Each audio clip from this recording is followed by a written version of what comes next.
Hi everyone, I am so excited to show you the project that I made with this new paper from Helen at Autumn Sage Creations. She brought in her new designs the other day and I just fell in love with this little bunny as soon as I saw him. So I have just some pieces that have been cut up for me by my husband. There's just 5x7 little boards. I painted it beforehand so you didn't have to go through watching just paint on a simple little board. And then I'll show you how I blend it. So before I apply the paper, I want to remove the sharp cut edge. This paper blends beautifully, but the straight scissor cut edges, they're just hard to hide. And since the paper is not as big as my piece of wood, I need to be able to blend in the edges with what I'm painting around it. So I just put a little water around the edge and then tear it carefully. Well, not carefully, but it's a little tedious. But you'll definitely see it's worth it.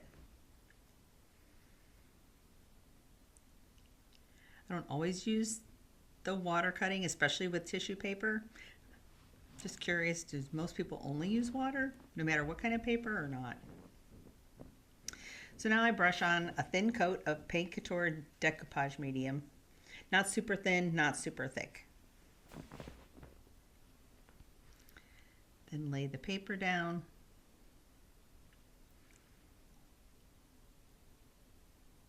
And sort of smooth from one end to the other. I was trying really hard to get it so it was straight. That's one nice thing. With thicker paper, you can lift it and lay it back down.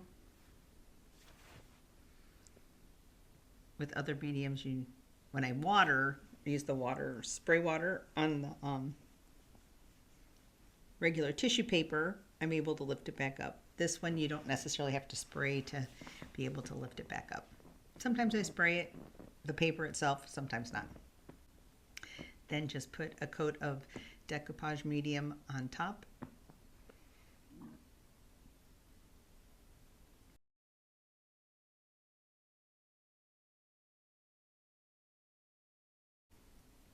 Now to the blending part. You can see all the colors I used. I actually wrote the names on there this time. So I started with the French rose. That's the lightish pink. I use a total of 5 softer colors and just go back and forth, building up slowly, just dabbing it. I have like a round tipped paintbrush, not a stencil brush, but a rounder tip on my brush. So it's French rose, kale sprout, Italian ivory, and driftwood to start with. On my test piece, I thought these were the colors that I needed, but you'll see I ended up having to add one more color. And I don't stick straight only on the wood, come over onto the paper, not in a straight line. It's straighter on the left side. I think that's why I had a little bit of my line still show later, but the right side where I did it more uneven, I was quite happy with how it blended. So first when I put the paint on, I dab it with the end of my brush, but then I go over it with like the side of my brush to smooth it out so it doesn't look splattery, it looks more blended. See there, I'm pulling some of those colors in all the way through the paper. Once it's dry, you can really see what the colors are going to be. And I just wasn't happy with it. I think it was a little too bright. And here's the 5th color. I decided French putty had a little bit of, would add some of that yellow tone that I think is in the paper there. See how just adding that lets that soften back and pretty much disappear. I don't believe I add any more of the white. It's only just the French putty and the French rose. I don't know about you, but man, this bunny's eyes just sucked me right in. I think it was why it was so fun to do this project. So I'm trying to match that color that's across the bottom because it's slightly different than the paper at the top. And I wanted it to be definitely different. So it's almost like the little ledge that he's hanging over.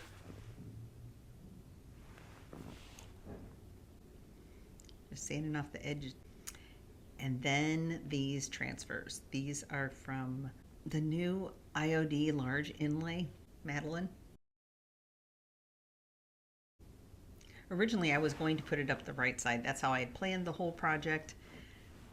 But then, I don't know, something made me shift. I cut it the way I did because I wanted the ribbon, that white part is a ribbon coming out of each side. See, drop it. As long as you don't stick it on anything, you don't want it to get dusty or stick to anything, and it's not going to work. But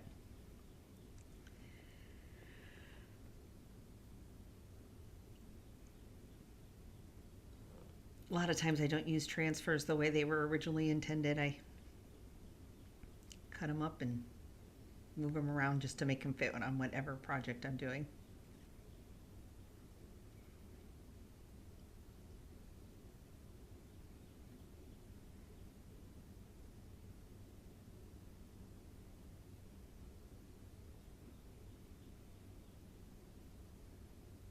Those lavender flowers just, I don't know, they just went perfect with this paper. It's like they were meant to go together.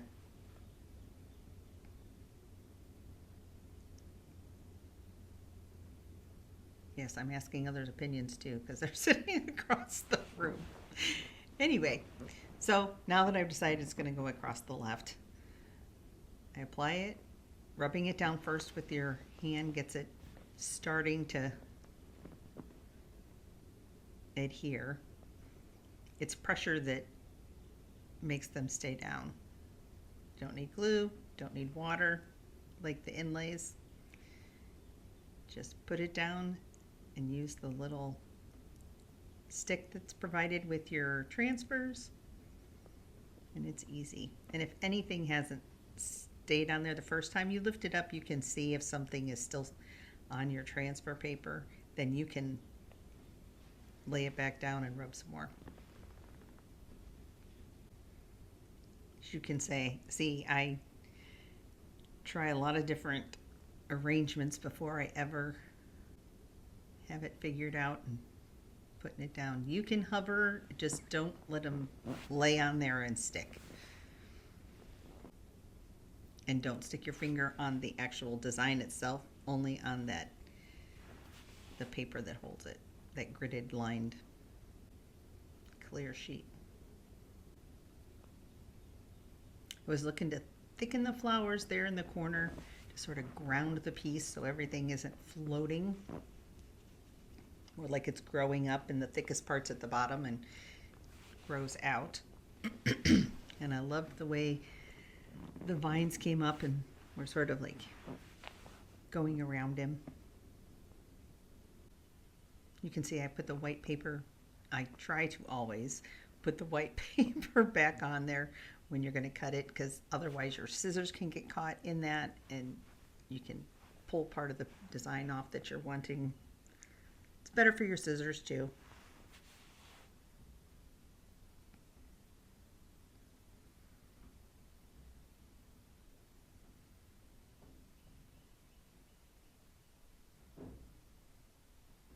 You'll see, once I've decided, that's when I push my finger down to get it to stick on.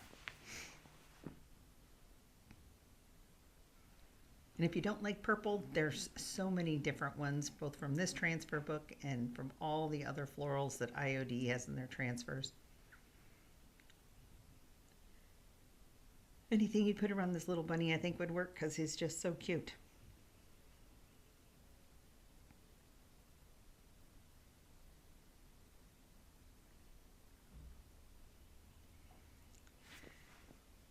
So IOD does have a blank that's 5x7. The back side is what you'd need to use for that if you wanted it, and so it would all be flat, because the framed side is obviously smaller. But I think this could also fit inside. If you wanted it framed, it could fit in their 8x10 blank, where you do like I did and just get a piece of wood and paint it and go.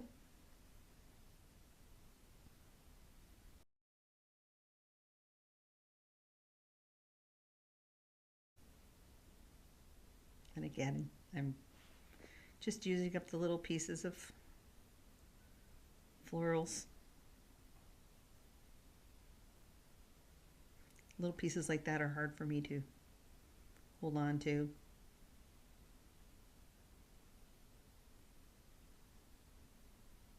So I'd rather put them on a piece than have something possibly happen and lose them.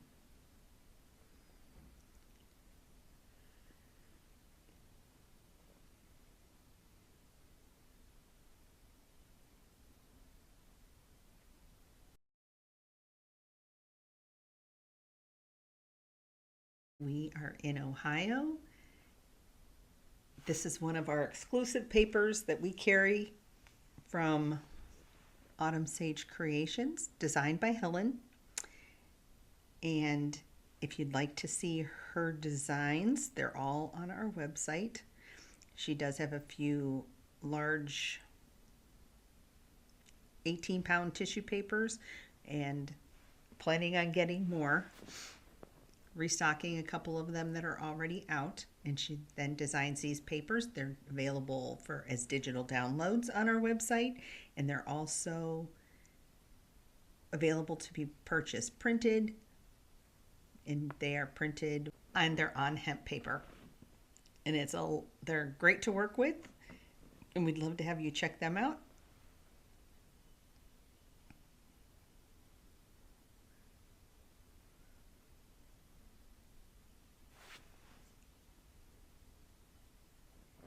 And if you'd like to see more of these kind of projects with her papers, plus Decoupage Central, which we've actually fallen in love with recently and started carrying,